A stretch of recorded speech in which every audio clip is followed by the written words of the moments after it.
지난번에 그 물건의 개념을 설명하다가 말았는데,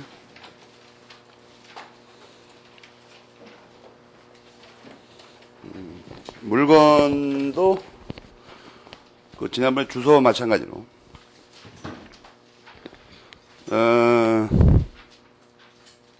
크게 민법의 그 첫 페이지부터 이렇게 그 위치를 추적해 보면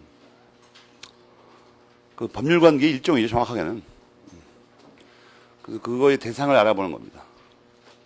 주소 이하는 사람과 장소와의 관계였었고, 물건은 무슨 관계 같아요, 여러분? 책을 봐요. 책을 좀 찾아보라고. 내 얼굴을 쳐다보지 말고. 내 얼굴에는 문제가 나오는 게 아니고 기품이 서려 있을 뿐이에요, 단지. 예.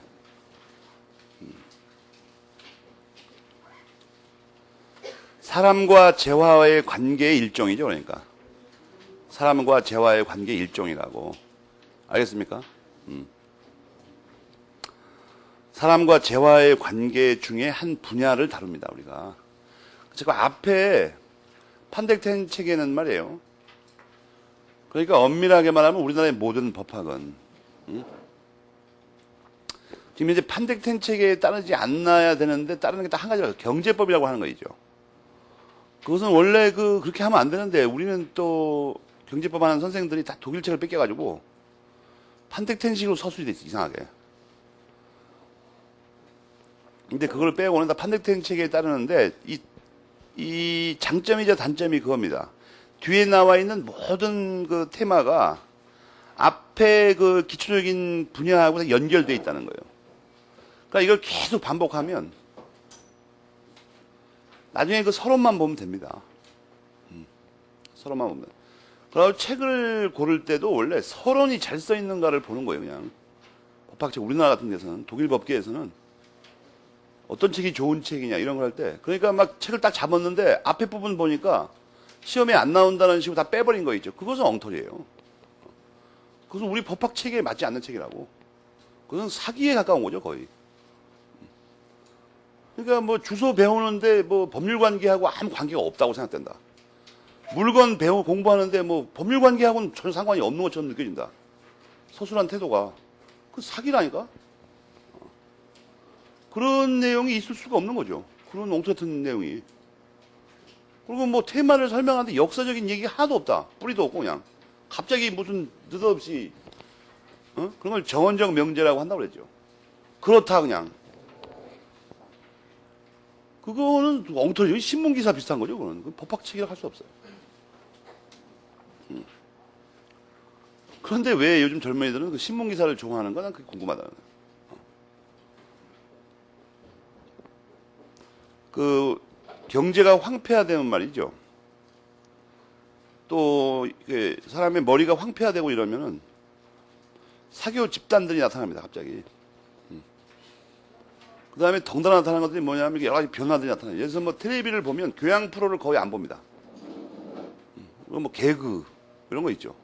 말도 안 되는 그 프로를 열심히 들여다봐서 하는데, 왜냐하면 세상이 말도 안 되니까 덩달아 프로도 그렇게 보나요. 노래도 살기 좋고, 그러니까 70년대 초반 중반에 우리나라에서 유행하던 노래의 그 사조하고 지금하고 판이 달라요. 지금 막 취직도 안 되고 세상이 젊은이 눈에는 걸같이 보입니다. 이게 엉망진창으로 보이고, 요즘 유행하는 노래 가만히 보면 그게 음악 전문가들의 눈에는 노래로 안 보이는 것들이에요. 전 세계에서도 특히 우리나라의 현재 상황이 논란이 된대요. 이상한 노래 풍조가 유행한다 이거예요. 유별나게 그럽니다.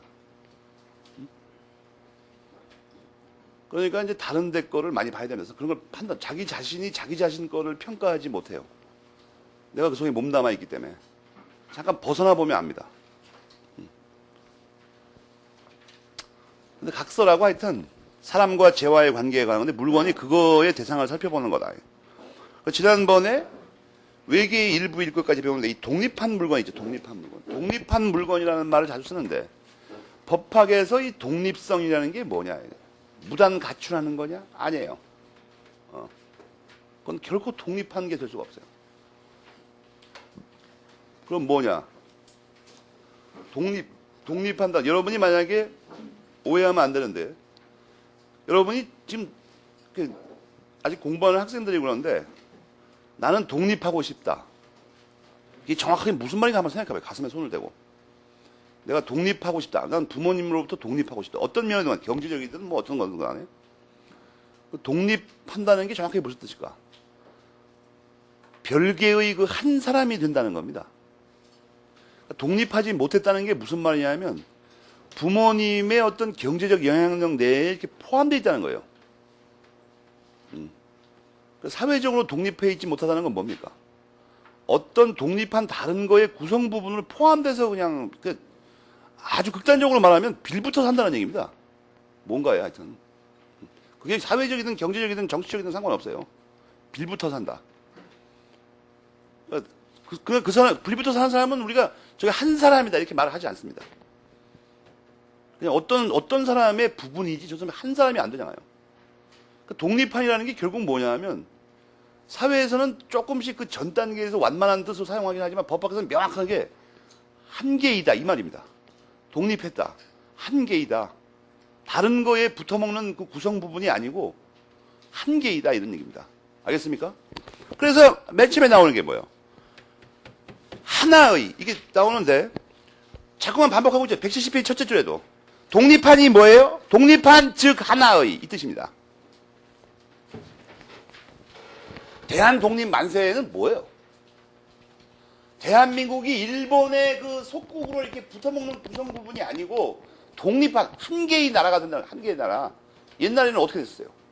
옛날에 한 개가 아니었다고. 일본의 그 구성 부분이에요. 그 대한 독립 만세는 뭐예요? 대한 하나 만세 이런 말이에요. 한 개. 독립한이 한 개라는 거 알겠습니까? 한 개. 진정한 한계가 돼야 된다고. 핸드폰은 아빠 보고 사달라고 그러고 독립해야 되겠다고 설치는 놈은 건 미친놈이라니까. 컴퓨터도 지 돈으로 못 사가지고 아르바이트도 못하고 그래가지고 부모한테 떼깍 나가지고 사달라고 그래놓고 자기는 독립했다고 주장하는 놈들이 이 민법 총칙을 공부하지 않은 놈들 내가 볼 때. 독립한 한계가 돼 한계. 삶의 전 과정에 있어서 한계가 돼야 된다고. 한 사람. 독립한 사람. 여러분 독립했습니까? 가슴에 손을 놓고 한번 생각해봐. 독립했나 내가. 모든 영역에서 내가 한 사람으로 활동하고 있나 지금. 반 사람. 3분의 1 사람. 그렇게 살면 안 된다고. 독립해야지. 독립한이 하나라는 거 알았습니까? 그럼 하나인지는 어떻게 아냐 이거예요. 그럼 어떻게 아냐. 우리가 일상적으로도 하나인지 두 개인지는 어떻게 알아요? 반인지. 보면 알아. 보면 그냥 보통 사람 눈으로. 그래서 170페이지 첫째 문단에 써 있죠. 보통 사람의 눈으로 그냥 일반적으로 보면 안다고. 알겠습니까? 근데 여기서 이제 이렇게 말을 하면은 내용 전달은 잘 되겠지만 또 뭘 외울 궁리하고 하잖아. 그러지 말고 이 법학에서는 이런 게 많이 나와요. 구별 표준. 뭘 기준으로 구별하냐 이거. 그건 어떻게 아느냐. 또는 기준이라는 말도 많이 씁니다. 기준. 이런 말이 나온 말이에요. 벌써 이걸 들여다보고서는 아무 생각도 안 나거나 뭐 아무 생각도 안 하는 사람들 내가 보니까 뭐 이런 건 뭐 문제가 안 될 거라 생각. 그 다음에 복잡한 생각을 하는 사람이 거꾸로. 뭔가 이게 복잡하다 이게. 그건 정상적으로 공부를 하지 않은 사람이에요. 이것은 우리 이런 말들이 나오면 우리 대법원과 우리는 압도적인 통설에 따르면 뒤에 나오는 문구가 정해져 있어요. 재반 사정을 종합적으로 고려합니다. 이게 여러분 싫어하는 거죠. 그냥 어떤 거 하나만 보면 안 될까 좀. 재반 사정 그러면 되게 복잡해. 머리가 아프잖아 벌써. 한 개도 아니고 여러 개 뭘 고려해야 되나 보다 또 이거. 근데 실제로는 거의 고려 안 해요. 그냥 이런 말만 하지. 재반 사정을 종합 고려. 그래서 어떻게 하는 거예요? 그래서 사회통 여기 써 있는 말이 딱 이거의 표준 기준이 사회통념. 알겠습니까? 사회통념이라고. 또는 이거 대신 같은 말로 사회관념이라는 말. 독일어 같은 말을 번역한 거예요. 사회관념. 거기 그렇게 써 있죠. 재반 사정을 종합적으로 고려해서 사회통념에 따라 판단. 사회관념이나. 알겠습니까? 또는 이걸 또 이쪽은 같은 말을 쓰고 이쪽에다가 거래관념이라고 표현하는 수도 있어요. 같은 말입니다. 재산법에서는 사회통념 중에 거래 현실에서 보이는 관념을 얘기하는 거니까 거래관념이라는 말도 쓴다고. 알겠습니까? 응?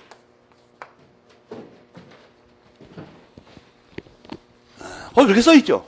170페이지에.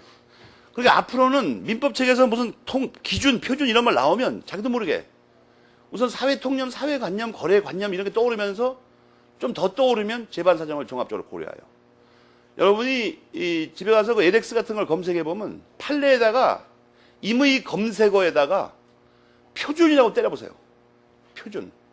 수천 개가 나오는 판례가. 그 전부 다 저렇게 써 있어, 이상하게. 집안 사정을 종합적으로 고려해서 사회 통념에 따라 판단한다. 그런 거는 이렇게 좀 집에서 재미삼아 찾아가지고 좀 자기 스스로 알아야 되지 않습니까? 그럼 편하잖아요, 살기가. 한 번만 이해를 해두고 고생을 하면 다시는 표준 때문에 애먹는 일이 없을 거 아니야. 그런 게 좀 유용하지 않습니까? 한 번 알면 한 3,000개 해결한다. 죽을 때까지 그것도 해결된다고, 시간적으로도. 사항적으로도 모든 사항에 다 적용된다, 이상하게. 그런 거를 좀 익혀야 될 거 아니야, 그런 걸. 어떤 학생은 이 문구를 근데 조금씩 다르게 해놔요. 원로들이 일부러. 문구를 조금씩 비틀어 놓는다고.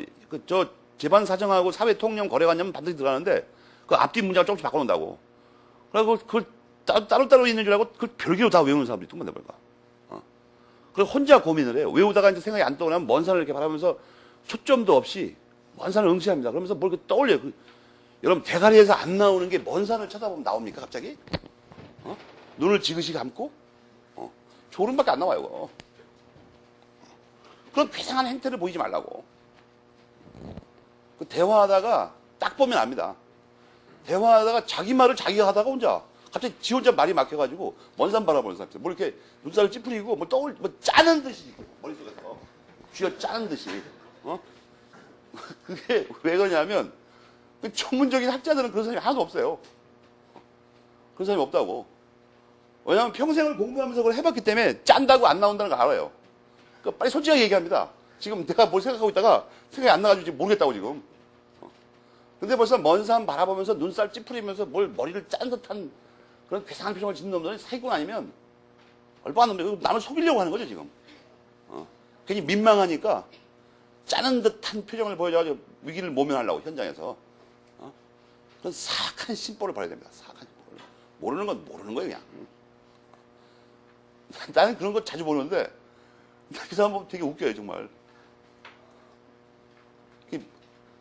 딱 보면 두 가지 특성이 나타나. 눈에 초점이 없어, 갑자기. 그리고 이상하게 눈살을 찌푸립니다. 그리고 뭐 이렇게 짜, 이렇게 자꾸 뭐.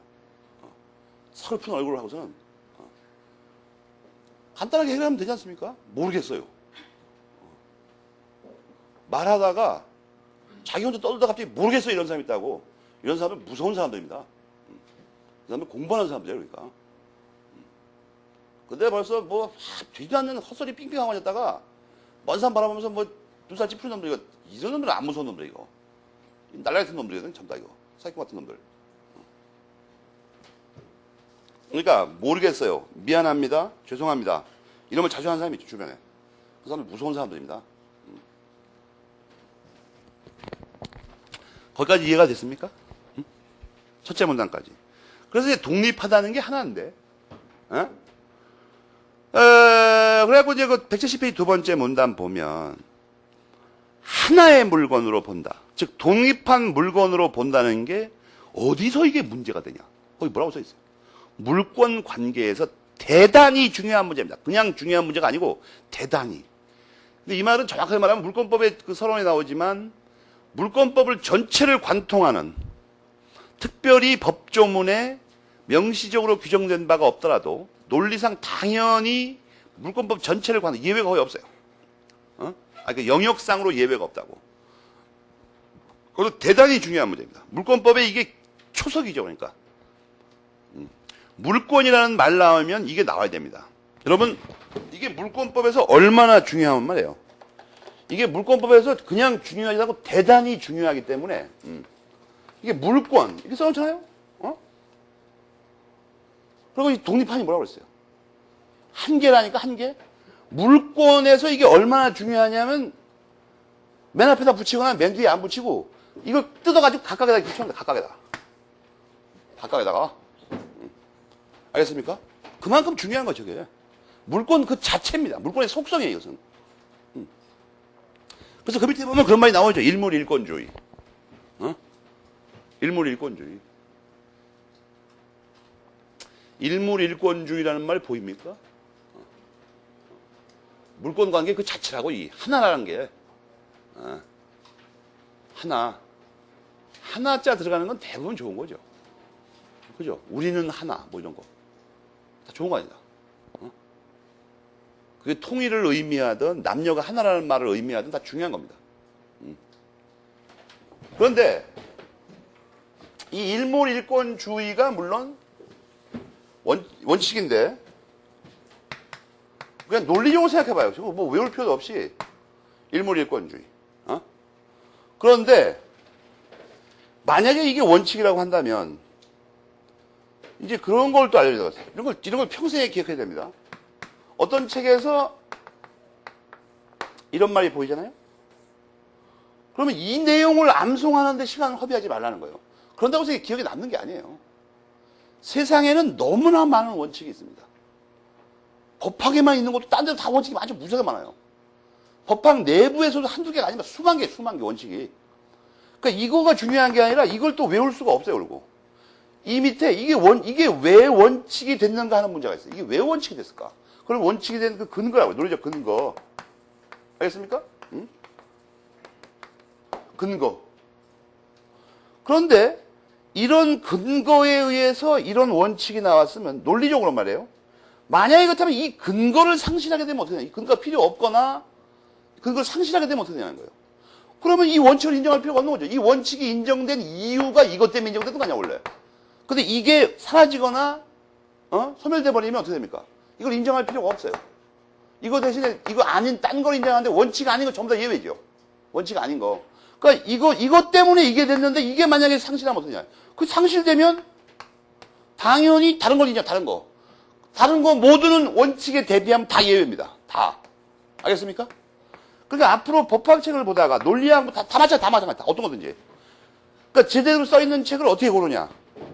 책을 읽어봤는데 이 셋 중에 한 단어가 나왔는데 나머지 내용이 갑자기 없어서 어쩌든지. 이것만 이렇다 이렇게 써놓고 이게 왜 그렇다는 건지. 이게 그렇게 안 되면 어떻게 된다는 건지. 아무 말이 없고 원칙이 그거다. 그것은 아무 말도 아니에요. 무슨 필요 없는 말이라고 다. 그러니까 우리가 기억을 할 때도 이러이러하니까 이렇게 해야 되겠다. 그러면 당연히 우리가 알 수 있는 게 뭐예요? 이러이러하지 않다면 그렇다면 그럼 당연히 예외를 하는 거예요. 그러니까 이 셋 중에 어떤 하나나 두 개가 보이면 나머지를 찾아야 됩니다, 빨리. 나머지 찾아야 된다고, 책을 읽을 때. 그리고 이런 단어 딱 나오면 논점은 되게 쉬운 거예요. 되게 쉬운. 시험에서 주로 이쪽으로 물어봅니다. 왜 그렇게 했다는 거지? 여러분, 답안지를 주관식으로 쓸 때도 마찬가지예요. 갑자기 물권법에서는 일물일권주의가 대단히 중요해. 있어놨어, 답안지다가. 긁어버려요, 그냥. 바닥지나니까. 차라리 그걸 못 쓰고, 이게 불안정해가지고, 일물일권주의가 중요한 듯 하기도 한데 조금 자신이 없다 이렇게 쓰기가 잘 낫습니다. 모르면. 근데 이걸 만약에 명확하게 써놨다. 그건 만점이에요. 왜냐면 물어보려고 하는 건 이 내용이 아니고 이거예요. 이거. 왜 그렇다는 건지 갑자기. 그런 거 두 번째 문단에서 그 세 단어를 다 찾아봐요. 원칙, 근거, 예외를 다 찾아보라고. 그럼 빨간 걸로 동그라미 칠 때가 어딘지를 저절로 알 수 있잖아요. 혼자서 그냥. 집에서 혼자 책 봐도. 어떤 책이 좋은 책입니까? 그런 거 나보고 물어보지 말아요. 원칙 나오면 근거, 예외 다 나와 있는 책이 훌륭한 책이에요.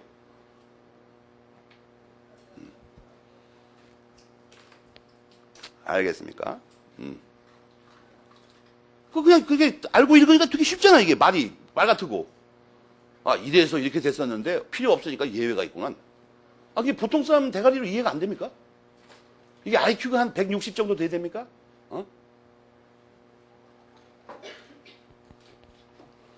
근거는 몇 개예요?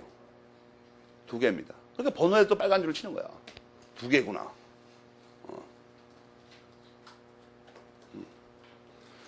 그리고 이제 잘 보면 말이에요. 원칙의 내용을 이제 마지막으로 본다. 먼저 큰 줄거리 찾은 다음에 원칙이 도대체 뭐라는 거야, 정확하게. 일물일권주의가 뭐라는 거야, 도대체 이게. 이건 그대로 풀어놓은 거죠. 그대로 풀어놓은 거예요. 하나의 물건에는 하나의 권리만 인정된다. 그 말이에요. 그런데 이 내용을 정확히 파악하려면 그렇지 않은 쪽을 먼저 검토해야 됩니다. 만약에 그렇지 않다면 어떻게 되는 건가? 이거가 여기서는 지금 한 개냐 아니냐만 보니까 한 개하고 여러 개밖에 없어요. 그러니까 이렇게밖에 없는 거죠. 또 이거의 반대밖에 없는 거 아니야? 응?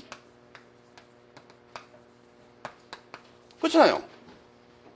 이렇지 않은 게 이론상 이게 주어진 소재가 두 개니까 변수가 두 개니까 이거밖에 없는 거 아니야? 양쪽으로 갈라가지고. 물론 이제 이것도 있죠. 논리학상으로 이렇게 되죠. 이건 쓸데없는 말이죠. 이것은 감히 이거 봐도. 여러 개의 물건에 여러 개의 권리가 인정되면 이거하고 이 셋 중에 어떤 하나하고 차이가 없는 거 아닙니까 이게. 이건 검토 안 해요. 당연한 거니까. 이거 하면 이제 두 개만 예외가. 여러 개의 물건에 한 개의 물건을 인정하거나 한 개의 물건에다가 여러 개의 물건을 인정하는 거 있다고 예외가 틀림없이. 이거예요 이거. 여러 개에다가 한 개를 인정하려면 물건이 하나씩인 물건이 여러 개 있는데 거기 전체에다가 하나 인정한다는 거 아니야. 하나의 물건에다가 여러 개의 물건을 인정하려면 어떻게 됩니까? 그 부분이나 일부나 구성 부분에다 인정을 해야지 하나씩. 그렇잖아요.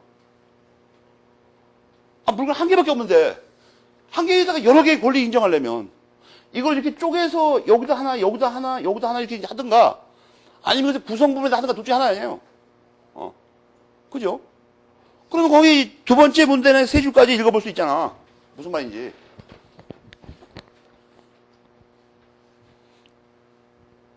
써 있는 말들. 알겠습니까? 여기서는 다만 여러분이 궁금한 건 뭐예요? 구성 부분이 뭐냐는 거예요, 구성 부분. 그건 맨 밑에 작은 글씨에 나와 있잖아, 또. 구성 부분이 뭘까? 독일 민법에서 사용되는 그 본질적, 독일 사람들이 본질을 되게 좋아해요. wesentlich라고 해갖고, 본질. 그런데 별로 안 좋은 거예요, 그 말이. 우리는 그냥 통상 구성 부분이라고 합니다. 그 본질인가 아닌가를 따질 필요가 별로 없으니까. 우리 민법에서는 규정이 없으니까 더군다나.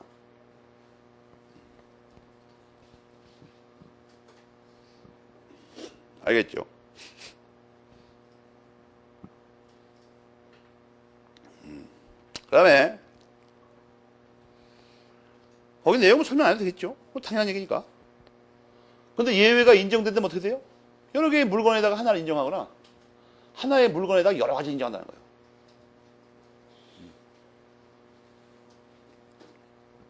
그런 말이에요. 여기서 궁금증이 있다. 궁금증. 여러 개의 물건에다가 하나를 인정하는 게 뭐고? 이건 또 뭘까? 구체로 어떻게 한다는 걸까, 이걸?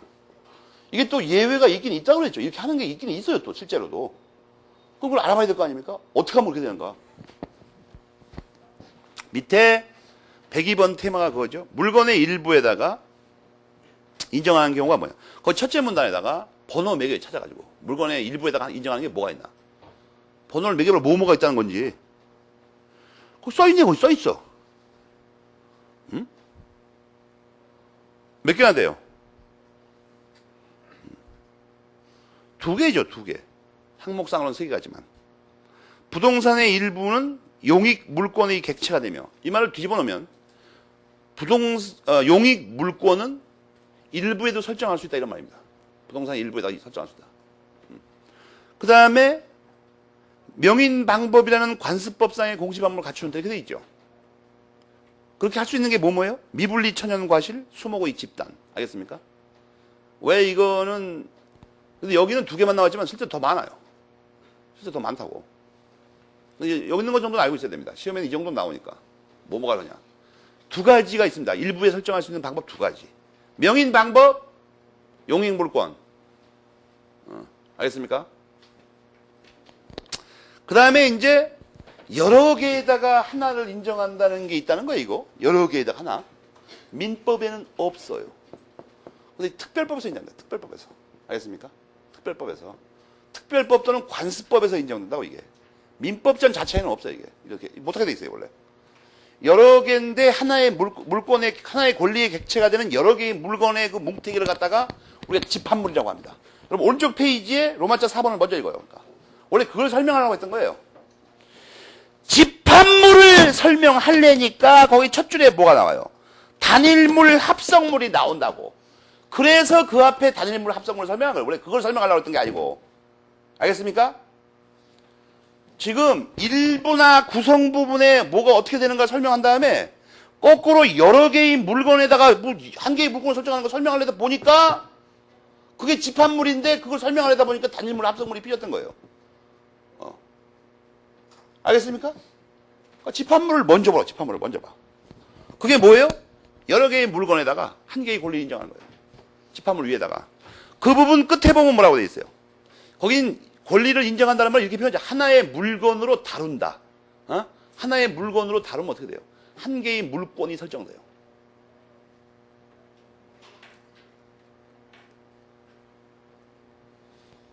알겠죠?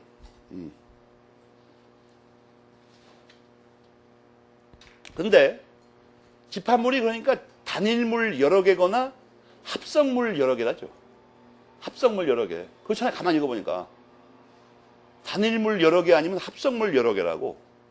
그럼 이제 궁금한 게 그거예요. 이제. 단일물은 뭐고 합성물은 뭘까? 둘은 어떻게 구별하는 걸까? 여러분이 로마자 2번과 3번을 볼 때 핵심적인 구별 표지가 뭐예요?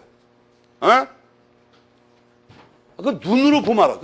한글을 못 읽은 사람도 알 거야, 저걸 아마. 글자가 모양이 다르다, 이상하게. 똑같은 게 들어가 있고. 개성을 잃고 있느냐, 안 잃고 있느냐예요. 개성을 잃으면 어떻게 돼요? 단일물입니다. 거기 깨알 것이 얘가 나와 있죠. 책 한 권, 접시 한 개. 이게 무슨 말인지 잘 음미해봐요. 책에서는 종이, 잉크, 그 끈, 여기 개성을 잃고 있죠. 그 자체가 아무런 의미가 없다고. 책을 구성할 뿐이죠, 그냥. 개성을 잃고 있어요. 무슨, 이렇게, 재산법에서는 이렇게 판단합니다. 그것만 별도로 팔 수 있나? 그것만 별도로. 책 한 권에서 말이에요. 5장을 뚝 찢어가지고 이걸 사라. 이 책이 비례로 팔 수 있어야 됩니다. 비례로. 책에서 여러분이 그래서 500페이지라는 책을 사는데 10장을 뜯어가지고 이 책 정가의 50분의 1을 내고 사라. 그렇게 할 수 있나 보면 됩니다. 안 사죠, 아무도. 안 삽니다. 책 10장을 한 권에서 찢는 경우가 어떤 경우입니까?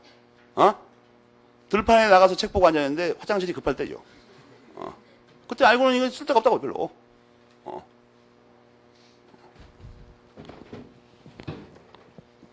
확실히 알겠습니까? 합성물은 뭐예요? 개성을 잃지 않고. 이거는 뜯어 팔 수가 있어요, 사실은. 거기 예를 들어서 깨알글씨, 그 메모리펜치에 다 깨알글씨마다 예를 안 해도 정확하니까. 여러분 이거 잘 읽어보면 알겠죠? 보석반지 같은 거 잘 생각해봐. 보석반지는 보석하고 반지하고 합친 거죠. 보석하고 반지하고. 그거 떼놔도 팔아먹을 수 있죠. 값이 다 있다고. 자기 나름대로의 정당한 가격이 다 있다고. 떼놔도. 알겠습니까? 여러분, 곽윤진 민법 총칙에 171페이지가 북 찢어가지고, 이건 값이 있다. 이거 주장해봐. 아무도 안 사요, 이거. 어떤 사람이, 유별난 사람이 하나 사죠. 마침 자기 책에 171페이지가 없는 사람이 있죠. 그런 운명적 드라마는 민법에서 안 다뤄요. 지금 내 책에 171페이지가 없어져가지고 당황하고 있는 참인데 전철가에서 어떤 놈이 171페이지 사세요. 민법에서 안 다룬다니까, 그런 거는. 놀라워가지고. 무슨 말인지 알겠습니까? 이 합성물은 말이에요. 이런 걸 간과하는데, 여기서는 지금 알 수가 없습니다. 왜냐하면 지금 그 총칙이 안 들어가서. 근데, 거기 맨 끝에 보면 조문 깨알글씨가 있죠. 256조 이하의 부합, 혼합, 가공은 바로 이 합성물을 다루는 겁니다. 알겠습니까? 훗날. 이 부합의 법리는 우리 민법상 가장 중요한 법리 중에 하나예요. 물권법에서.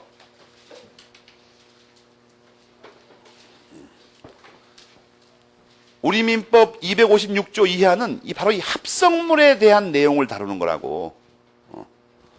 이게 근데 여기서 아무리 목놓아 외쳐봐도 물권법에 부합할 때는 다 까먹어요, 이상하게.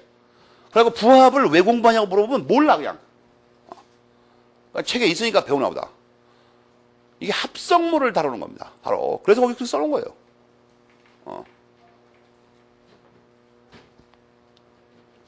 집합물을 우리가 배운다고 그랬죠? 집합물. 거기 세 번째, 네 번째 줄에 나오죠? 일물일권주의 예외가 바로 이거라고. 집합물. 이게 단물일권주의 말하는 거예요. 로마자 4번에 세 번째, 네 번째 줄에 있잖아. 원칙대로 하면 못한다.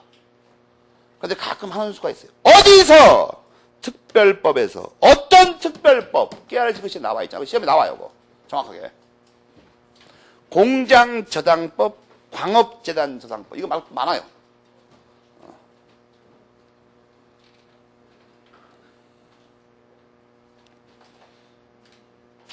그래가지고, 거기도 논리가 어떻게 되냐면 잘 읽어보면, 원칙, 근거, 예외 이렇게 나와 있죠. 그 집합물 설명을 잘 보면, 원칙, 근거, 예외 이렇게 나와 있지 않습니까? 설명이. 그러니까 아까 말한 이걸 평생을 잊어먹으면 안 됩니다. 원칙이란 글자 하나 딱 나와 있고, 이제 앞에 처음 나올 때는 곽윤식 선생님이 설명을 해줘요. 원칙, 근거, 예외란 말 단어가 다 있어, 이상하게. 한두 번 배운 다음부터는 이거 어떤 거 하나 쓰면 나머지 둘 빼버립니다. 당연히 독서하는 사람의 대가리 속에 이게 입력됐다고 보고. 그러니까 여러분 이따가 원칙이란 말이 보여? 그러면 찾아내야 돼, 이거를. 어떻게 되는지. 훌륭한 책은 이게 제목을 안 붙여놔 다 있어요, 내용이. 그 로마자 4번 읽어봐. 그 원칙 예외 그거 찾을 수 있잖아, 지금. 자기가 제목을 붙일 수 있어요. 기초가 되는 사람은 소제목을 외우고 다니지 않아요. 무식하기 싫이. 그저 그 무식하면 유별을 떱니다. 없는 돈에 또, 뭐 이렇게 카드나 수첩을 또 사요, 일부러. 그럼 밥 먹고 할 일 없이 그 시간에 차라리 노는 게 낫습니다. 책에 있는 소제목을 다 옮겨 적어요. 그리고 산보 갈 때는 주변 경관을 감상하면서 맑은 마음으로 호흡을 하고 마음이 편안해야 되죠. 그 아름다운 산책로를 걸어가면서 거지같이 써놓은 그 수첩을 들고서는 조알조알조알 대면서 가요. 다른 사람이 혐오감을 불러일으킵니다. 보통 물어봐요. 뭐하냐 너 지금. 2차 시험에 대해 소제목을 외운대요. 그런 놈들은 거의 못 붙습니다. 붙어도 이상하게 붙어가지고 취직이 안 되죠. 그런 놈이 잘 살 수 있는 구조가 아니에요, 우리 사회는. 그런 이상한 놈들이. 그런 걸 외울 필요가 원래 없어요. 여러분, 소제목이든 뭐 그게 본문 내용이든 간에 1500년 동안 전 세계에 논리학에 자신 있다고 하는 사람들이 법학자로 몰려가지고 정돈해 놓은 겁니다, 이게. 이게 어떻게 정돈했을 것 같아요? 앞에 거 읽으면 바로 뒤에 걸 이해하지 못하도록 정돈했을 것 같아요? 아니에요. 이게 술술술 풀려나가도록 정돈해놨다. 그 1500년 동안이나 했습니다. 그러니까 이 법학이나 이 근대 사회학은 전부 다 원래 조금 공부해서 알기만 하면 그 중에 어느 부분을 갑자기 단서를 줘도 그 앞뒤를 다 연결해낼 수 있어요. 추론해내가지고 공부했으면. 제목도 달 수 있고.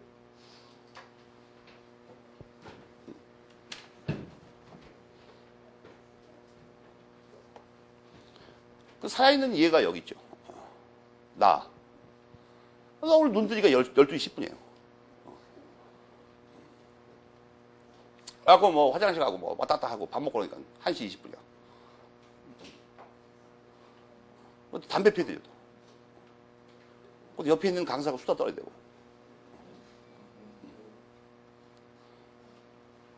그래서 요새 이 동네 잘못된 습관 중에 하나가 강사가 밤새고 공부할 거다. 미쳤어요. 옛날에 공부한 것도 지도 있던데 밤새도 미쳤어. 그거 공부하고 있어. 그냥 뭐만 안 잊어먹습니까? 이 대뇌 피질의 뉴런 그 체제를 망가뜨리면 안 돼요. 그러니까 노는 건 괜찮은데 망치로 머리를 맞게 되면 이거 사실 위험합니다. 이 구조가 터져가지고 이거 학생들한테 헛소리하기 시작한다고.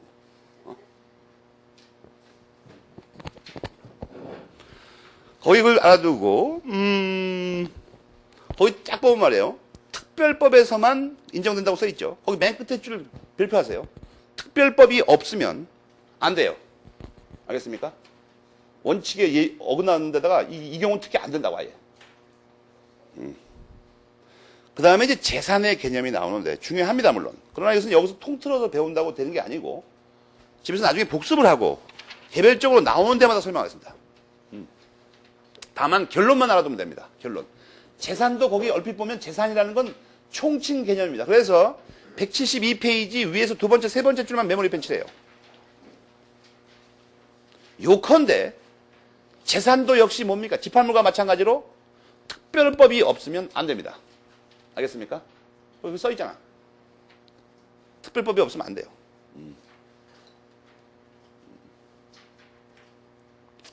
매주 조금씩 슬금슬금 자가 등장해 보면 자를 버려요. 자를.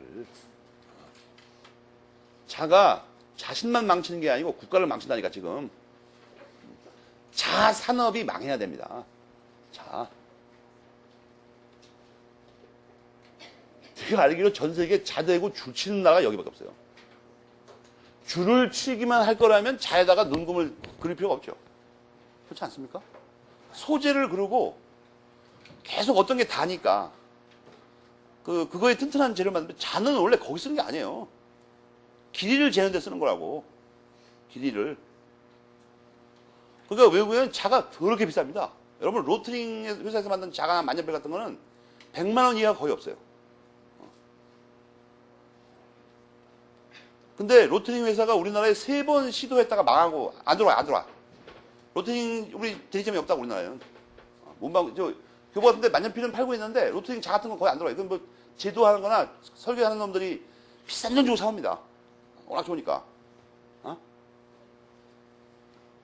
근데 로트링이 왜 우리나라에 못 들어오냐? 우리나라에는 그렇게 비싼 그 자 본래의 용도에 맞게 만들어서 비싸게 팔면 안 사요. 안 산다고. 건축하는 놈들도 싸구려서 찾고 앉아있고 자가 대부분 어디 쓰이는 거냐? 책에다 줄칠 때 쓴다고 이상하게. 전 세계 사람이 우리 깔봅니다. 저놈들은 마음이 곧바르지 못해가지고 줄도 자를 안 대면 못 친다 이게 이상하게. 책의 좌우 길이가 한 6m 됩니까? 그래서 똑바로 못 치는 겁니까 지금? 자 때문에 나라가 망한다. 지금 이 나라가 왜 이꼴이 된 것 같아? 자 때문에 그래. 자 내가 볼 때. 자에 의존하지 말고 자신의 내면을 자처럼 정확히 살아요. 1mm의 오차도 없도록. 그 다음에 이제 172페이지에 우리가 물건을 한번 불려. 물건은, 물건도 뭐 여러 가지 종류가 있을 거 아니에요? 뭐가 있을까? 크게 두 가지로 나뉩니다. 거기 괄호 안에 보면 제목에 강학상의 분류가 있죠. 또 하나 뭐겠어요? 강의하고 배우는데 쓰는 분류가 있고, 뻔한 거예요. 민법의 규정에 있는 분류예요. 법률의 규정에 있는 분류. 알겠습니까? 그게 어디 나와요? 그 밑에 세 번째 줄에 나오잖아. 민법 총칙이 규정하는 물건의 분류. 거기 네모쳐요. 괄호 안에 강학상의 분류에 네모치고.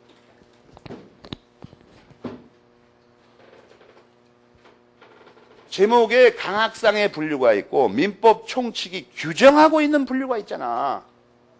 그 1, 2번을 매겨요. 우리가 배울 게 그거예요. 두 가지. 이거는 객관식에서는 이걸 아는가를 어떤 형태로 물어보죠? 다음 중 민법의 규정이 있는 물건의 종류는 있다고 물어봐요. 그럼 민법 총칙의 규정이 있는 분류는 174페이지부터예요. 뒤로 막 넘어가면서 동산, 부동산, 또 뭐예요? 원물, 과실, 주물, 종물.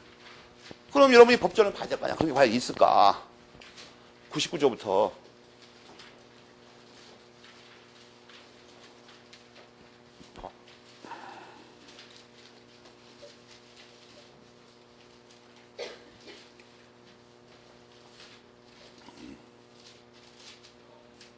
이게 자꾸 법전을 보고 이게 체계를 머릿속에 윤곽을 잡아야 될 거 아니야. 물건의 분류를 어떻게 했을까? 박윤 선생님은. 그러니까 여러분이 이런 걸 왜 알아야 되냐면 또 공부의 현실에도 도움이 되죠.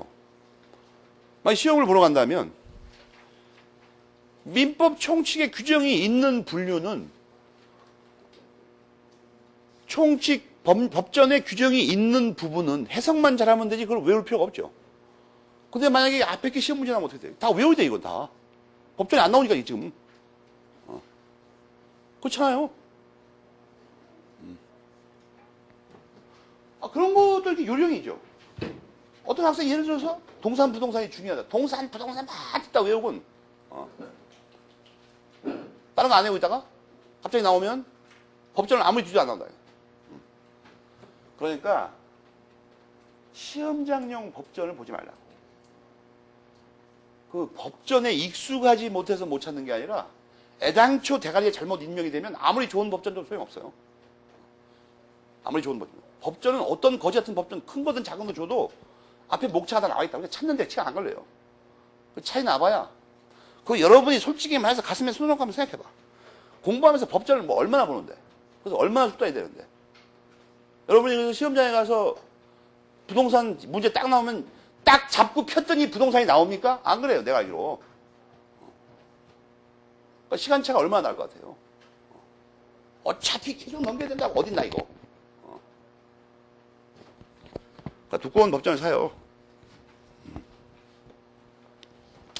두꺼운 법전 파는 놈들이 참 덜 같은 놈들이야. 나 같은 사람한테 물어봐가지고 광고문을 부탁하면 그걸 안 살 수 없더라도 광고문을 쓸 수가 있는데 자기네 물건 좋다는 걸 믿고 그냥 살려면 사고 말려면 말아. 그럼 안 사잖아요? 계속 값을 올려요. 안 사면 계속 올려야 되니까. 법전을 만약에 여러분, 현암사 같은 데서 여러분 많이 갖고 다니는 거 있죠? 그 법전을 만약에 1년에 한 번씩 개정해서 찍으면 남한 인구가 몇 명이고 4천만 정도 됩니까? 1년에 한 번 찍었다면 연초에 4천만 곳씩 나간다고 생각해. 저거 내서 한 3천원에 팔아버려. 3천원에. 저거 4천만 부씩 1년에 찌려버리면 3천원이면 된다고 저거. 고시생도 안 사니까 지금 저 몇만 원 하죠 지금 내가 알기로. 몇만 원 한다고.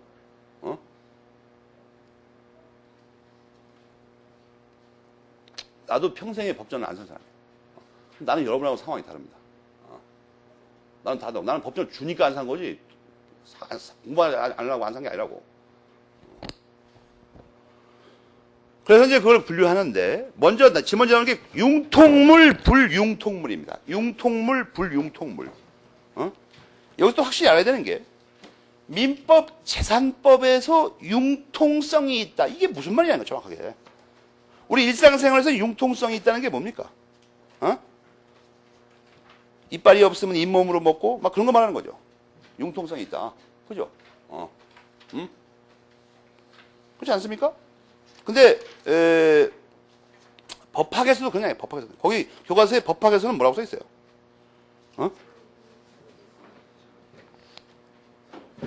재산적 거래의 객체가 될 수 있냐? 이걸 아니까 사고 팔 수 있느냐?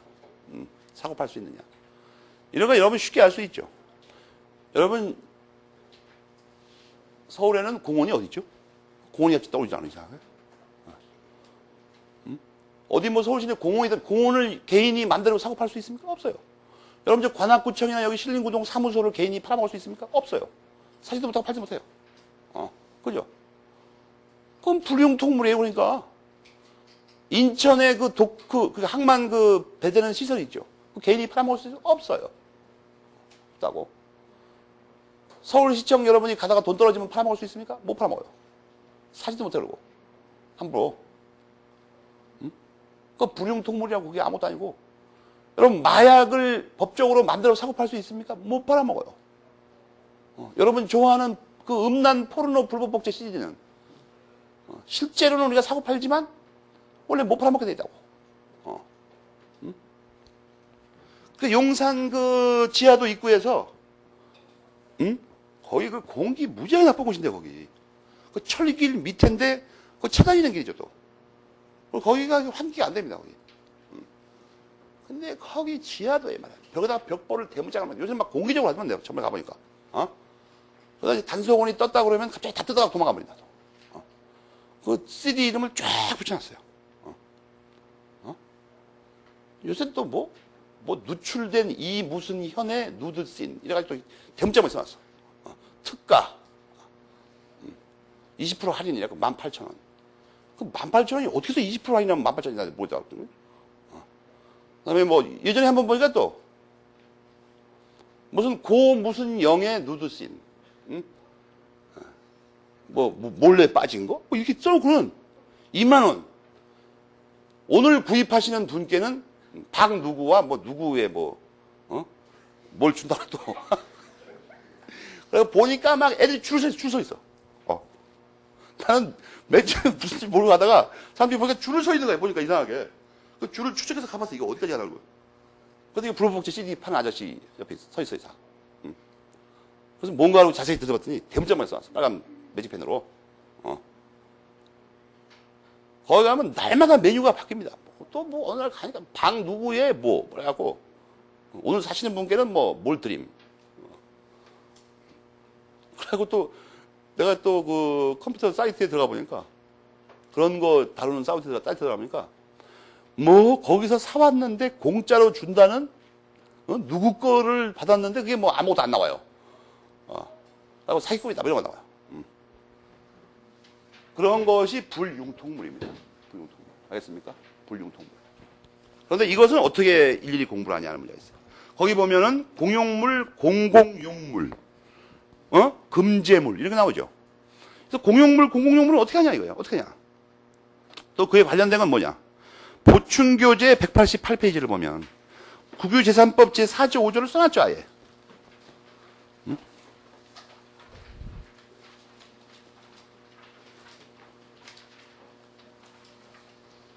거기서 공용재산, 공공용재산이 보입니까?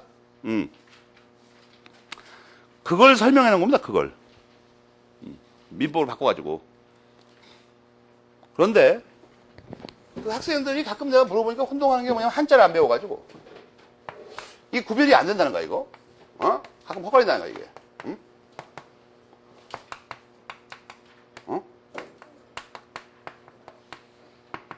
이게 헷갈린다는 이게? 이게 왜 글자 하나밖에 차이 안 나니까, 이거. 이거하고 비교해보니까. 이거는 원래 무슨 뜻입니까? 같이 쓴다는 같이. 공하고 누구하고 같이 쓸 것 같아요. 사하고 같이 씁니다. 쓸 때가 이거보다 더 있어? 반대말 이거밖에 없는데. 공하고 사하고 같이 쓰는 거 말하는 거예요. 여러분이 도로, 어디 공원, 어디 항만시설, 이런 거 정부나 공공단체에서만 쓰고 우리는 못 쓴다 그러면 대모 일어나죠. 다 같이 쓰죠, 우리하고. 그런데 여러분, 이건 뭐겠어요? 이건 혼자 쓰는 거야, 지 혼자. 관악구청. 관악구청 지 혼자 쓰는 거지, 원래. 그죠? 지 혼자 만들어 쓰는 거라고, 이거. 갑자기 여러분이 말해요. 나도 거기다 사무실 좀 내자. 이게 못한다고. 그거만 하는 게 아무것도 아니고. 이걸 구별 못한다는 게 말이 돼? 알겠습니까? 그걸 좀 기억해봐. 그리고 거기 그 188페이지 밑에 그 표를 내가 그려놨죠. 그걸 자세히. 이해가 안 가는 사람 그 표를 보면 돼요. 그리고 윤곽을 정확히 알고 있어야 됩니다. 윤곽을. 어떻게 들어가면 판이 도대체가.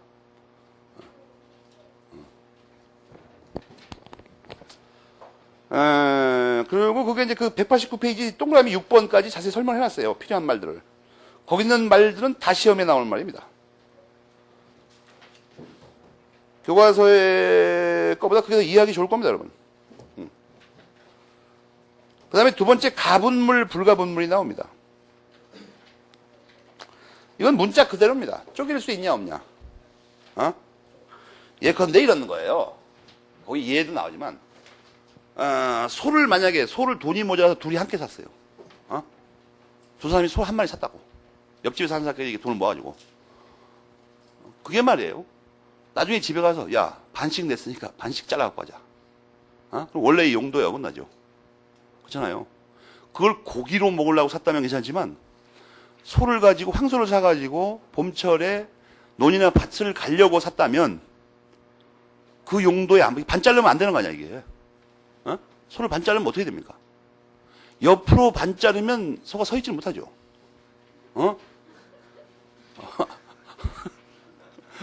앞뒤로 반 자르면, 앞에 거 갖고 간 사람은 사람이 뒷다리 역할을 해야 되죠. 뒤에 거 갖고 간 사람은 자기가 앞에서 끌고 와야 돼요. 안 된다니까 그랬고. 안 돼요. 설사 반 잘라서 비닐로 피를 막더라도 안 된다니까, 이게. 옆으로 반 잘라갖고 두 다리 갖고 가면 어떻게 되는 거야? 한쪽 옆에 사람이 서가지고 버티면서 가야 되는 거야, 이거. 왜 그따구 짓거리를 해요? 그건 불가분물이죠. 쪼갤 수가 없어요. 여러분, 그러니까 173페이지 두 번째 깨알 글씨에 우가 제일 먼저 나오죠. 예. 그 예로 드는데 우가 제일 먼저 나온다고. 말도 마찬가지죠. 말은 더 힘들죠. 말은 말을 반자르면 달려야 되는데 건물도 반자르면 이상하죠. 반자르면 거기서 어떻게 잔다는 거야 도대체 거기서 한쪽이 뻥 뚫려가지고 아무 말도 안 해요. 다만 여기서 이제 어떤 그 분류 구별 종류가 나오면 구별 실익을 찾으라고 그러죠. 다 있죠. 그래서 거기 다 있다고 이상하게 항목마다. 그러나 여기 나오는 그 말들이 되게 어려운 말들입니다. 뒤에서 배워야 돼요. 그러니까 지금 기회에서 여러분이 구별 실익에다 빨간 건 동그라미 쳐놓고 여러분이 거기서 말이에요. 여기서 말이에요. 공유물의 분할, 다수상사의 채공관계를 설명하려면 날 세요. 그 다음에 나오는 분류가 대체물과 부대체물이 있는데 대체물, 부대체물하고 그 밑에 있는 특정물, 불특정물은 이게 붙어 있는 거예요. 그걸 연결시켜놔요. 그래가지고 양쪽의 핵심 차이점이 뭐라고 돼 있어요? 대개념을 알아야 돼. 그러니까 그걸 외워야 된다고. 첨단 하나 준 걸. 핵심이 뭐예요? 주관적, 객관적이에요. 주관적, 객관적. 원래 이거 연결할 필요도 없어. 한쪽에만 예를 들어서 뭐 객관적이 나와도 책을 읽을 줄 아는 사람 주관적이 어디 갔나 찾아요, 원래. 모르는 사람 안 찾고.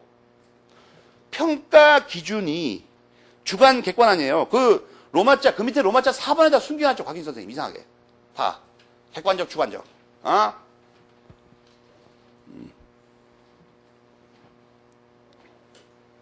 거기다만 빨간 줄 칩니다, 거기다만. 아니, 내가 하려는 것만 하면 좀 쉽지 않습니까? 뭐 몇 개 없잖아, 뭐. 하려는 게. 일반 원리라는 게. 그것만 해요, 밥 먹고 그냥. 이상한 짓 하지 말고. 대개념만 외우면 되잖아, 그냥. 그게 핵심 표지입니다. 근데 이게 무슨 소리냐 하면, 여러분 이거 잘 보면,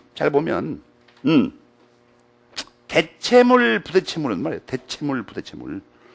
교과서를 잘 보면, 개성이 중시되지 않느냐, 중시되냐, 뭐 이런 걸 써놨죠. 거기. 그죠? 근데 그 개성이 중요시가 대체물과 특정물에 다 들어가 있죠.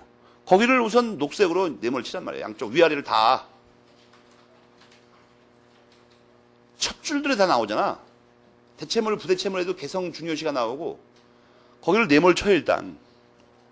그래서 그걸로는 구별 안 돼요. 똑같이 들어가 있는 거 아니야, 그 말이 위아래. 그런데 잘 보면 거래상 당사자가 이렇게 돼 있죠. 위에는 주어가 뭐예요? 모든 사람입니다. 모든 사람. 밑에는 주어가 뭐예요? 당사자뿐이에요. 알겠습니까? 그러니까 밑에 걸 주관적이라고 하는 거예요. 무슨 말인지 알겠습니까? 거래상이라는 말은 모든 사람이 개성을 중요시 하든지 안 하든지 간에 모든 사람이 그렇게 돼, 모든 사람이. 근데 밑에 거는 당사자만. 그래서 주관적이라고 하는 거라고. 뭐 주관적, 객관적 딴 게 아니고. 그래갖고 이건 어떻게 구별하냐면 예를 들어서 똑같은 물건이 하나 여기 있어. 똑같은 물건이. 이게 똑같은 물건이 하나 물건이 있어. 근데 이거는 여기서 모든 사람이라는 건 거래상에는 대부분 사람 말합니다. 대부분의 사람이 이거는 예를 들어서 뭐 A2다 이렇게 평가를 합니다. 여기서대로 말하면 이 개성을 중요시 합니다. 예를 들어서 중요시하지 않든지 모든 사람이. 그런데 다른 사람이 뭐라고 해도 어떤 사람들은 다른 의견을 가질 수가 있어요. 이런 이해가 적절치 않으면 사람의 예를 들어 어떤 놈이 하나 있어요 여기. 놈보다는 뭐 다른 게 이해가 되기 좋겠구나. 어떤 여자가 하나 있다고 여기. 그런 말이에요. 대부분의 사람이 별로 안 이쁘다고 그래요. 별로 안 이쁘다고 그런다고. 그런데 어떤 사람은 말이에요. 눈에 뭐가 씌었는지 이 사람 없으면 죽는다고 그래. 저 사람이 있죠, 안 가다. 딴 사람은 도대체 이해가 안 가는 사람이죠. 저 사람이 뭐가 좋다는 걸까? 근데 어떤 사람들이나 또 극소수한테는 다른 사람은 뭐라고 해도 상관이 없다. 뭐라고 해도 상관없다. 나에게 이 보석처럼 보인다. 뭐 꽃처럼 보인다 이거예요. 미쳐 날뛰는 사람이 있어요. 그 원래 작업의 제일 기초 원리가 그거죠. 상대방의 시각을 주관적으로 바꿔야 됩니다. 주관적으로. 그렇잖아요. 원래 그 모든 사람의 시각에 맞춰버리면 이 작업이 안 됩니다, 이게. 왜냐면 이게 일반 표준에서 결정이 나버리니까 바로 그냥. 그렇잖아요. 그래갖고 어떤 사람한테는 이게, 그러니까 뭐 이런 말입니다. 네가 뭐 또 이런 거 있어요. 이런 사람이 많아요. 비슷한 사람이 많다고. 예컨대 뭐 25살이다. 응? 재산이 뭐 한 1억 정도 있다. 이상하게. 수용차 산 데 있다. 아파트 산 데 있다. 이상하게.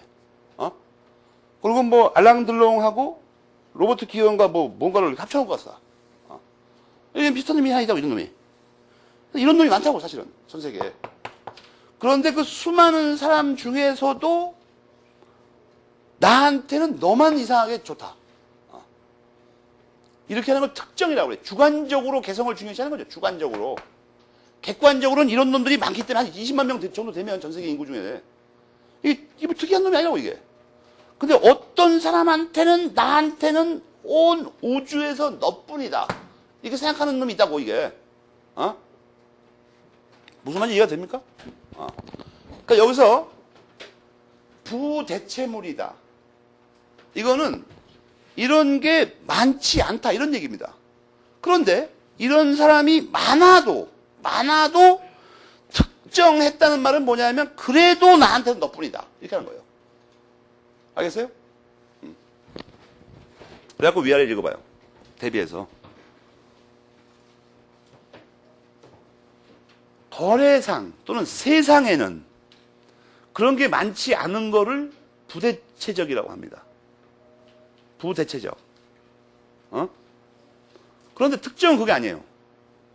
특정은 뭐예요? 많아도, 설사 그런 게 많아도 나한테는 너뿐이다. 그 말이라니까?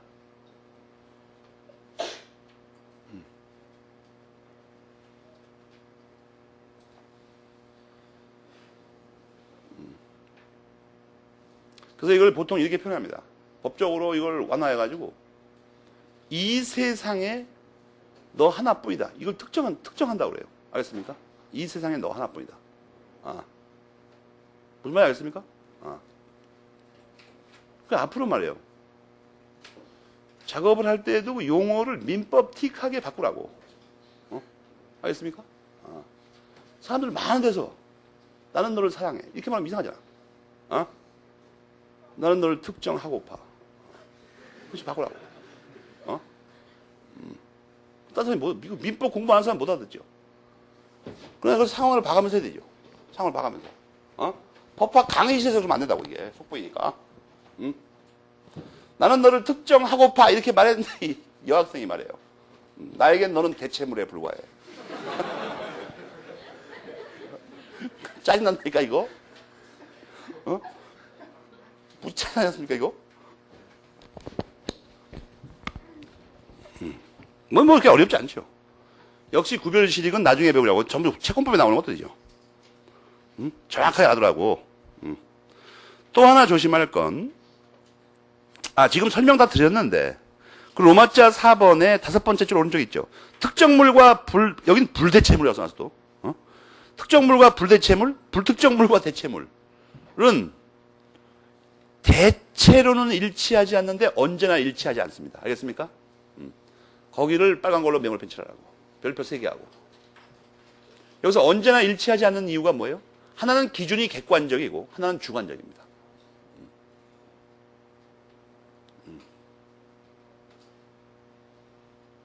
아까 내가 말한 거에 반대도 성립하죠. 요새 그 꼬마들 쓰는 말 들어보니까 뭐 킹카라는 말이 있어. 그런데 대부분의 사람이 그렇게 생각하더라도 어떤 사람이 불특정물로 생각하는 수가 있어요. 그러니까 그 의미를 잘 음미해보면 이게 별거 아닌 말이에요. 이게 어려운 말이 아니라고. 다만 이 특정물과 불특정물의 구별이 우리 민법에서 가장 중요합니다.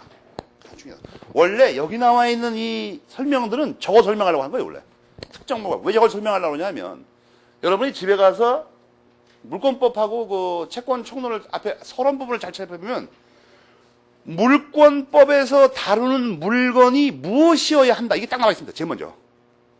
물권법의 객체인 물건은 현재 존재하고 반드시 특정된 물건이어야 됩니다. 알겠습니까? 반드시. 채권법 총론을 여러분 찾아보면 그렇지만 채권 또는 채권 관계의 객체가 되는 물건은 말이에요. 특정될 필요가 없어요. 이행기까지 특정될 수 있으면 됩니다. 그러니까 불특정물이라도 상관없다는 거예요. 지금 그 양쪽에서 그게 출발점에서 가장 강조되는 부분입니다. 물권법에서 다루는 물건은 어떤 것들이고 채권법에서 다루는 물건은 어떤 것들인가. 그러니까 물권법에서는 현존 특정한 물건만 다뤄요. 반드시. 현재 있지 않거나 뭐 3개월 뒤에 나온다든지 그건 다루지 않는다고. 그 특정되어 있지 않은 물건 절대로 안 다룹니다. 채권법에서는 불특정물에도 상관없지만 거기서도 마찬가지예요. 이행기까지는 최소한 특정될 수 있어야 됩니다. 그래서 우리 근대 민법들을 전부 다 뭐라면 특정물법이라고 합니다. 특정물에 관한 법이 전부 다. 근데 이 특정물에 관한 법을 다루는 그 기본 일반 공식이 있어요. 그걸 도구마라고 합니다. 도구마. 그 유명한 특정물 도구마라는 거예요. 알겠습니까? 교과서에 나와 있죠. 맨 끝에 특정물 거기 보면 374, 467, 570 이하 정확히 580, 81조입니다. 81조. 이 특정물 도구마를 만약에 모른다면 그것은 우리나라에서 민법을 공부하는 학생이 분명히 아닙니다. 왜냐하면 우리 민법이 특정물법으로 돼 있어가지고 이 특정물 도구마 자체는 지금 논란이 있지만 적어도 이게 우리 법전상 인정된 데 대해서는 의문의 여지가 없어요. 알겠습니까? 그걸 확실히 해야 돼. 그것을. 여러분 그 보충교재 190페이지에 특정물 도구마 나오죠. 특정물 도구마. 거기 조문이 교과서에 하나 빠졌죠.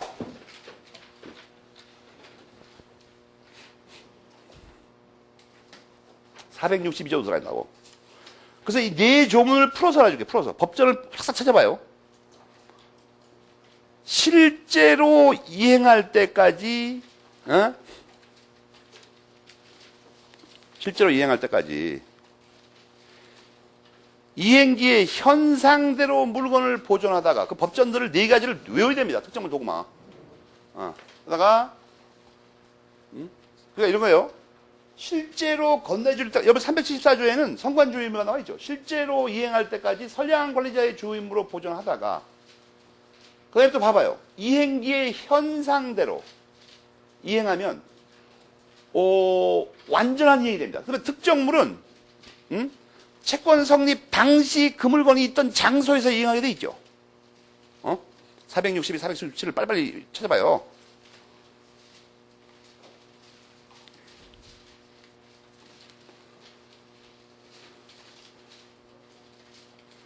어떻게 보존하다가 어떤 거를 언제 어디서 어떻게 하면 어떻게 되냐 그걸 말하는 거예요. 지금 실제로 이행할 때까지 선량한 관리자의 주임으로 보존하다가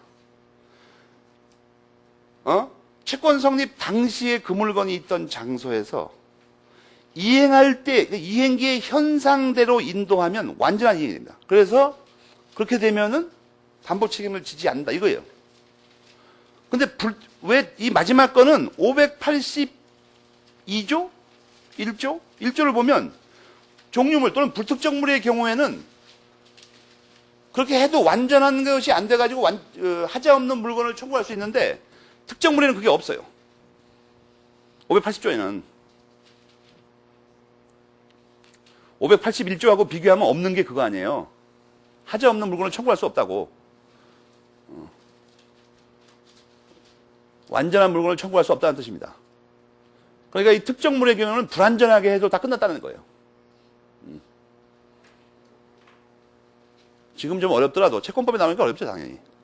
그래서 그 특정물 도구마를 기억해야 됩니다. 특정물 도구마. 네 가지 조문을 술술 말할 수 있도록. 그 네 가지 조문은 암기해야 됩니다, 무조건. 보충교재에 그 네 가지 조문이 다 나와 있죠. 내가 언제나 하는 얘기지만 에?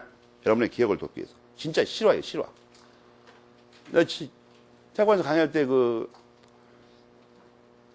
불법 복제한 테이프가 나왔어, 테이프. 요즘 학생들 보니까 뭐 옛날에, 요즘 뭘 모르겠는데 옛날에 뭐 그런지 모르지만 하여튼 테이프를 원판을 복제하지 않고, 복사한 걸 또 복사해가지고 팔아먹는 모양이더라고. 그럼 어느 날 밤중에 말이에요. 명상에 잠겨 있는데, 불길한 소리에 전화벨이 울려. 느낌이 안 좋아. 그래서 받았어요, 그래도. 근데 막 지글지글 끓는 소리에 어디 전화기도 싼 거 쓰는 것 같아, 그 학생. 아까 막 뚜렷하지 않은데, 시외 전화라는 거 같아. 어딘지 모르겠는데. 근데 저 남쪽에 어디 해안가에 대하기로. 그래서 또 내가 뭐 젊을 때 잘못한 게 있나 그래갖고 놀래가지고 받아보니까. 대충 스토리가 선생님 테이프를 듣는데, 테이프가 이게 음질이 안 좋다는 거예요. 나는 지금도 그런 이메일이 오는데 가끔 테이프는 언제 나옵니까? 뭐 저런 것도 책은 언제 나옵니까? 그걸 왜 나한테 물어봐요 도대체? 그 심보가 매우 고약하죠. 내가 테이프 만드는 사람입니까? 내가 테이프 유통업자예요? 그래 알게 뭐예요 도대체가? 어떤 학생은 테이프를 듣는데 보충 자료가 없습니다. 그거 한 장 보내주시면 안 되나요? 이런 것들이 나라를 이꼴로 만듭니다, 정말. 그게 뭐 하는 직원이나 보자고? 보충 자료 배분하는 사람이에요? 그러니까 그걸 왜 나한테 물어보지 나 전혀 이해 못해요, 정말. 그리고 물건을 살 때는 똑바로 사야 되죠. 보충 자료 있는지 없는지 확인하고. 설사 나하고 관계 없는 일인데 내가 객관적으로 말하더라도 덜커덩 사놓고 아무 생각 없이 보충제가 없다는 걸 왜 나한테 전화를 해, 이상하게. 근데 그 학생도 그런 학생이에요. 이게 잘 안 들립니다. 그래서 오늘도 불길한 이해감이 더 적중했구나 이거. 끓고 있는데 갑자기 뭐라 그러냐면 선생님 근데 뭐 안 들리는 건 제 팔자니까 할 수 없고 궁금한 게 있다. 그 짜증나고 죽겠는데. 그걸 듣다 보니까, 강의를 듣다 보니까, 특정물 고구마가 있는데, 이건 어떤 고구마냐는 거야, 이거.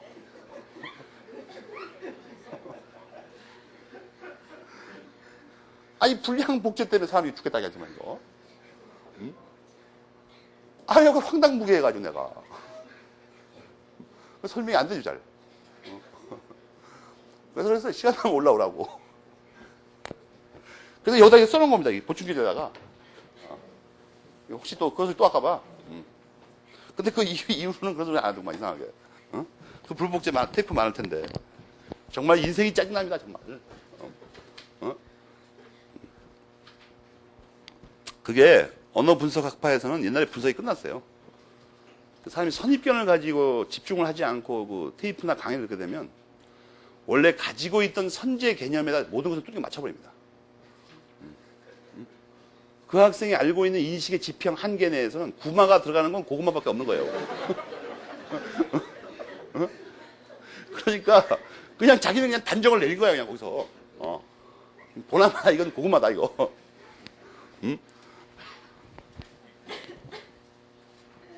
도구마란 말을 중고등학교도 안 씁니까? 잘 쓰는데 그거. 도구마의 복수형이 독사예요, 독사. 그 다음에 이제 소비물, 비소비물. 이거를 정확하게 해야 됩니다. 논점이 두 개인데, 논점이 두 개입니다. 우선 원래의 그 의의는 뭐죠? 한 번 사용하면 다시는 같은 용도에 사용할 수 없는 물건이 소비물입니다. 알겠습니까? 여러분 밥 있죠, 밥. 밥의 그 원래 용도가 뭐죠? 뭐예요, 용도가? 그럼 맨날 먹지 않아요? 원래 먹어서 소화하고 양분을 섭취한 다음에 똥으로 배출하는 겁니다. 그죠? 원래 용도가. 여러분 밥을 두 번 사용할 수 있다면 그게 이상한 말이죠. 밥을 먹고 뺐다가 다시 먹어? 안 된다고 그게. 밥은 소비물이에요. 그래서 한 번 사용하면 같은 용 다시 사용 못해요. 또 의제에서 말한다면 모든 인간은 소비물입니다. 원래 모든 인간은. 귀중하게 쳐야 됩니다. 비소비물 소비물 알겠죠? 원래 그건데. 근데 그 밑에 가면 뭐가 있냐면 금전이 근데 왜 근대 소비물이냐? 그건 논리를 익히세요. 그 밑에 네 줄이 있죠. 밑에 네 줄. 그럼 한번 잘 읽어봐요. 금전이 그렇다면 왜 소비물이냐가 설명이 나와 있죠. 어? 왜냐하면 그 앞에 의의 말에 안 맞죠. 그렇지 않습니까?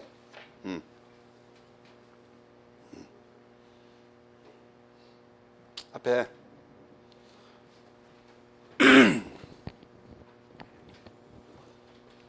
그래가지고 이거를 굉장히 싸웁니다. 싸워요. 여러분이 이게 치밀하게 안 읽으면 모르는데 밑에서 두 번째 줄에 소비물이라고 안 그러고 소비물로서 다루어진다. 그래서 안죠. 이 뒤에 건 학설이 갈리는 말입니다. 뒤에 거는 여러분이 그래갖고 보충교재 190페이지 맨 밑에 동그라미 입어죠. 별표 3개 하고 그거 잘 읽어봐요.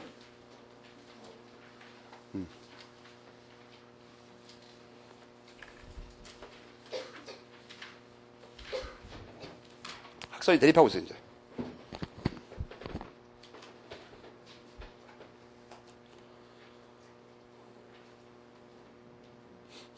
그리고 다루어진다는 말에다 여러분이 녹색으로 네모친다는 아주 교과서. 거의 생각하고 쓴 말입니다. 정신없이 쓴 말이 아니고. 그 다음에 소비물, 비소비물이 뭔가를 쉽게 이해하기 어려우면, 여러분 인스턴트란 말 요새 유행하죠. 그죠? 인스턴트? 그럼 뭐 해준 말입니까? 모릅니까? 이상하다는 거야. 내가 아무리 생각해도 토익을 700점이나 맞아도 인스턴트가 뭐 해준 말인지 모른다 이거야? 그렇다면 그 시험이 문제가 있는 시험이죠, 또 이번엔. 사기 시험이라고 내가 볼 때. 근데 하여튼 인스턴트용인가 아닌가 그거 말하는 거예요, 지금. 그거 소비물, 비소비물. 쉽게 얘기하면 어렵게 생각할 필요 없이. 그러니까 보충교재에 써있는 대로 성질상 일회용인가 그거 여러분 뭐 그런 말 잘 쓰잖아요. 뭐 일회용 컵 그거 말하는 거예요. 지금 소비물, 비소비물. 알겠습니까? 근데 성질상이어야 됩니다. 컵은 성질상은 일회용이 아니죠. 컵은 사실 한 10번 쓸 수 있잖아, 종이컵. 그래서 성질상 일회용인가를 구별하는 거예요. 그렇지만 빵이나 밥은 분명히 성질상 일회용입니다. 어떤 사람이 먹고 대장을 통과한 걸 다시 뺏어갖고 먹을 수가 없어요. 어떤지 구별식이 중요하지만 나중에 배우란다. 여기까지가 강학상의 분류인데 핵심은 뭐예요? 두 가지 뿐입니다. 특정물, 불특정물하고 그 앞에 건 그거 설명하고 있던 거고 또 하나 추가적으로 배우는 게 금전의 특수성 때문에 소비물, 비소비물을 배웁니다. 수업용 논점으로는 그렇게 돼 있어요, 지금 현재. 특정물, 불특정물하고 소비물, 비소비물이 가장 중요한 구별입니다. 그걸 알려면 앞에 걸 알아야 되니까. 그 다음에 이제 법전에 나온 구별을 우리가 봅니다. 동산과 부동산. 동산, 부동산이라는 이름은 정말 절묘하게 지은 겁니다. 부동산은 안 움직이죠. 그래서 부동산이라고 했던 거예요. 동하지 않는 거라고. 동산은 움직이는 거, 대부분 다 움직이죠. 그런데 이 구별은 너무나 중요하기 때문에 상당히 자세히 다루죠. 첫 줄에 그게 나오죠. 가장 기본적이고 또한 중요한 것이다. 동산, 부동산의 구별이. 그런데 그 제목이 나와 있죠. 두 가지를 구별하는 시익 내지 법률상 다르게 다루는 이유. 시익 내지 이유. 두 가지가 있죠. 두 가지. 그죠? 첫째 거는 뭐죠? 첫째 거는 부동산이 더 비싸다는 거예요. 부동산이 비싸요. 그런데 일단 여기서는 그걸 알아두는데 두 번째는 또 뭐예요? 둘째는 공시의 편의성 문제입니다. 공시. 그죠? 그런데 조심할 게 뭐냐면 원시 시대나 중세 봉건 시대 또는 근대 이전의 모든 시기에 있어서 부동산이 동산보다 비싸고 중요시 됐어요. 이걸 뒤집어 말하면 어느 사회에서 만약에 아직도 부동산이 훨씬 값이 비싸고 동산보다 중시된다면 그 사회는 근대에 진입하지 못한 사회입니다. 알겠습니까? 근대에 진입하지 못했다고. 여러분 여기까지 얘기를 딱 듣고 보니까 어떤 나라가 떠오르죠 갑자기. 그죠? 어떤 불행한 나라가 떠오르지 않습니까? 그 나라는 이상하게 국토도 지금 반밖에 없죠 지금. 반씩 잘려가지고. 그리고 어디 동북아의 끝에 매달려 있습니다. 크지도 않아요. 거기 사는 사람들은 엄청난 능력을 가진 사람들임에도 불구하고 그 사회 구조는 거의 봉건 체제 수준입니다. 여러분이 그 밑에 로마자 2번을 빨리 읽어봐요. 곽인 선생님이 교과서에 분명히 첫 번째 이유는 아주 오랜 옛적 이야기에 불과하다고 써 있죠. 그러나 우리 현실은 안 그래요. 우리는 지금도 이래요. 지금도. 그래서 우리를 낙후됐다고 하는 겁니다. 그래서 우리는 이 교과서 서술이 잘못된 건 내가 볼 때. 지금도 중요시대 이건. 지금도. 엄청나게 비싸고.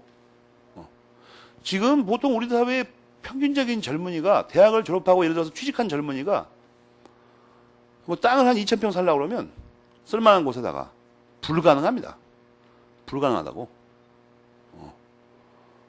대부분의 사람은 그 명동 같은 데나 충무로 이런 데는 한 평도 못 사요. 평생 저축해봐야. 명동은 2억을 넘어갔죠, 한 평에. 못 산다 이거니까? 여러분, 저런 거 잘 알아야 됩니다. 혹시 여기 시골에서 올라온 학생들을 위해서. 서울의 강남에 부자들이 많이 산다는 말은 신문에만 나는 말입니다. 강남에는 그 중산 졸부들이 많이 사는 동네예요. 그런 데는 그 돈 많은 사람은 안 살아요, 거기 가서. 서울에 정말로 돈 많은 데는 성북동 쪽입니다. 거기는 보통 사람 들어갈 수도 없어요. 동네 자체에. 초소가 수십 개예요. 우리나라의 재벌 그룹이 다 거기 살죠, 재벌들이. 보통 방이 한 20개씩 있습니다, 집 하나에. 풀장도 있고. 그 삶의 모델을 돈에 뒀다면 목표를 바꿔요. 그 강남 같은 거지 동네를 목표 삼을 필요 없어요. 그 강남 사람이 하는 짓이라고는 뭐 어디 외제차나 한번 사볼까 뭐 이런 것들이에요. 뭐 쓰레빠 20만 원짜리 사 신을까 말까 이런 거. 성북동에서 그런 건 안중에도 없어요. 거기는 1,000원짜리 쓰레빠 신고 다녀요, 거기 정말로. 밥도 똑같은 거 먹습니다, 그냥. 김치 2개 하고, 김치찌개밖에 없어. 그 사람들은 기본적으로 갖고 있는 재산이 몇천억 원씩입니다. 투기를 이렇게 추접스럽게 아파트 가지고 안 해요. 경기도 요번에 저쪽에 끝에서 한 60만 평 살까? 도시를 하나 만들어가지고 왕창 팔아먹어버릴까? 뭐 이런 생각을 했다고. 그러니까 이 수준이 다르다고, 수준이. 그 대신 거기 부자들은 여러분이 바라지 않는 게 하나 있어요. 그래서 거기 사람은 거의 잠을 안 자요. 잠 안 자고 하루 종일 일을 해, 이상하게. 밤에도 책 보고 목숨 걸고 살아요, 진짜. 여러분 신문에 저거 봤습니까? 재벌가의 그 딸들이 있죠. 내가 작년 가을엔가 그 무슨 인터뷰 기사를 봤는데 그 정말입니다. 그거. 우선 그 앵커들이 놀란 게 뭐냐면 앵커보다도 촌스럽게 옷을 입고 나왔어요. 방송 앵커들은 여자 앵커들이 재벌 딸들을 만나니까 야 이거 뭔가 호화롭게 나올 것 같으니까 나도 균형을 좀 맞춰야 되겠다. 근데 돈은 없으니까 그냥 제일 좋은 거 하나 필요하고 나갔다고. 근데 가고 놀란 게 뭐냐면 6명을 불렀는데 그 6명하고 이 앵커 2명하고 8명 중에서 가장 옷을 잘 입은 사람이 앵커 2명이에요. 그리고 화장을 거의 안 하고 나왔습니다. 바쁘니까. 관심도 없으니까 그런 거예요. 그리고 막 핸드백도 막 거기 절반은 어머니가 쓰던 거 들고 나오고 절반은 어디서 촌스러운 걸 사고 나와가지고 앵커를 당황하게 만드는 거 이거. 앵커가 들고 있는 건 유명 상표입니다. 프랑스제 뭐 이런 거. 그러니까 내가 왜 이런 말 하냐면 딱 보면 합니다. 딱 보면. 유명 상표를 들고 다니면서 화려한 옷을 입고 다니고 화장을 짙게 하고 다니잖아요. 그건 별 볼 일이 없는 집입니다. 그 집안이. 좀 이렇게 가난한 집입니다. 그러니까. 뭐냐면 내가 확실히 알고 있는데 내가 아는 부잣집 딸들은 그렇게 안 하고 다녀요. 관심이 별로 없어요. 그럴 필요도 없고 그러니까. 그러니까 천박함이 뭔가를 한번 생각해보세요. 천박함이 뭔가. 그 앵커가 이런 말을 했더라고. 뭐 프랑스의 유명한 상표 이름을 대면서 그런 가방을 혹시 안 쓰시냐고. 혹시 집에다 감춰놓고 방송한다고 그러니까 사진 찍을까봐 안 들고 나온 거 아니냐고 물어봐 대놓고. 근데 거기 나온 사람이 6사람이 그 무슨 말인지 몰라요. 그 상표가. 그 사람이 당황해가지고, 그게 뭔지 잘 모른다고 자기는.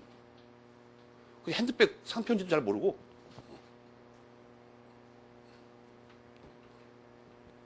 물론 우리나라 재벌딸이 훌륭하다는 얘기는 아닙니다. 그러나 적어도 아주 천박한 짓은 하고 다니잖아요. 그런데 하여튼 그걸 딱 보고 요새는 그러니까 마지막 남은 유일한 근거가 뭐죠? 공시의 편의성입니다. 동산 부동산 표준 공시의 부동산, 공시의 편의성. 알겠습니까? 밑에서 네 번째 줄에 근본 이유라고 하고 있죠. 근본 이유. 근데 말이에요. 이것이 여기까지만 공부하면 되는데 그게 아니라 현대에 들어와서 바뀌는 점이 또 생겼다는 거예요. 바뀌는 점. 맨 밑에 문단에 나와 있죠. 뭐예요? 이것도 전체적으로는 그 다음 페이지 첫째 문단까지 읽어보면 금방 알 수 있는 게 하나 있죠. 뭐예요? 이거 우리가 많이 보던 맨날 보는 구조죠. 뭐는 구별되어야 한다. 근데 어떤 사정으로 더럽게 어렵다. 그 얘기예요, 지금. 알겠습니까? 끊임없이 반복되는데 그 논리 구조를 못 깨칩니까? 뭐는 다르다 이거예요, 분명히. 그리고 막 설명을 합니다, 다르다고. 그런데 갑자기, 근데 이게 어렵다는 거예요. 어떤 이유로 어렵다는 거예요, 이게. 어떤 이유로 어렵다는 거예요, 지금. 뭐가, 어떤 이유로? 현대에 들어와서 사회법이 등장해서 어렵다는 거예요? 아니에요. 맨 밑에 줄에 나오죠. 등기, 등록이라는 공적 장부에 의한 공시 방법이 말도 들어가고 있는 오늘날의 현상이기 때문에 이러한 현상은 구별하는 실익을 점차로 넓게 하고 있다. 그거예요. 구별이 어렵게 되는 이유가 뭐예요? 등기, 등록이라는 공적 장부에 기재하기 때문에. 여러분 지금은 이제 아직 안 배워서 이게 낯설지만 이것은 부동산 등기가 원래 공적 장부에 기재하는 거예요. 이게 무슨 말이냐면 부동산하고 구별이 안 된다는 거죠, 이게. 등기로 공시하는 부동산하고 이 동산하고 이 구별이 안 된다고. 점차 구별이 어려워지고 있다는 거예요. 그 위에서는 뭐 옛날에 역사적으로 무슨 이유가 있어가지고 2개씩이나 이유가 있어가지고 구별했었다고. 구별. 그러다 한 개가 근대에 들어와서 떨어져 나갔어요. 부동산이 비싸다는 게 떨어져 나갔다고. 여러분 총칙의 첫 페이지도 그 말로 계속 나오죠. 원래 구별해야 된다. 그러나 구별이 잘 안 된다. 그런데 현대에 들어와서 더욱더 구별을 어렵게 하고 있는 것이다. 이 그 말이라고 지금. 아무것도 아니고. 첫 페이지부터 여기까지 그러는데 그걸 이해를 못합니까? 그러니까 어디 가서 글 쓰라고 그랬더니 까먹어버리면 그것만 떠올린대요. 뭔가 잘 모르지만 머릿속에 구도가 이건 확실히 구별해야 된다. 근데 좀 구별이 좀 어렵다. 근데 현대에 들어와서 구별을 어렵게 하는 사정이 뭔가 있다. 끊임없이. 확실히 모르지만. 그걸 떠올리는 게 그게 뭘까 그게.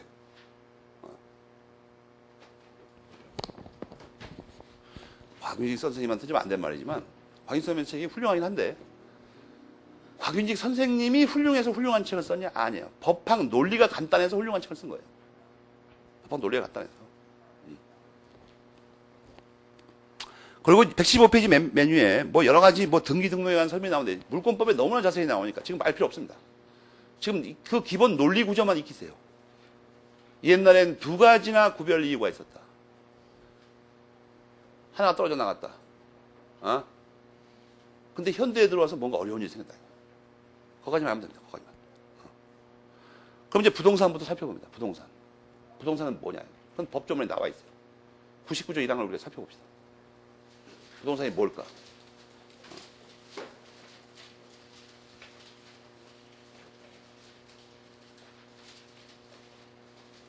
뭐예요? 토지 및 그 정착물입니다. 토지 및 그 정착물. 쉬워 보이지 않습니까? 그러나 만만치 않아요. 좀 쉬었다 갑시다.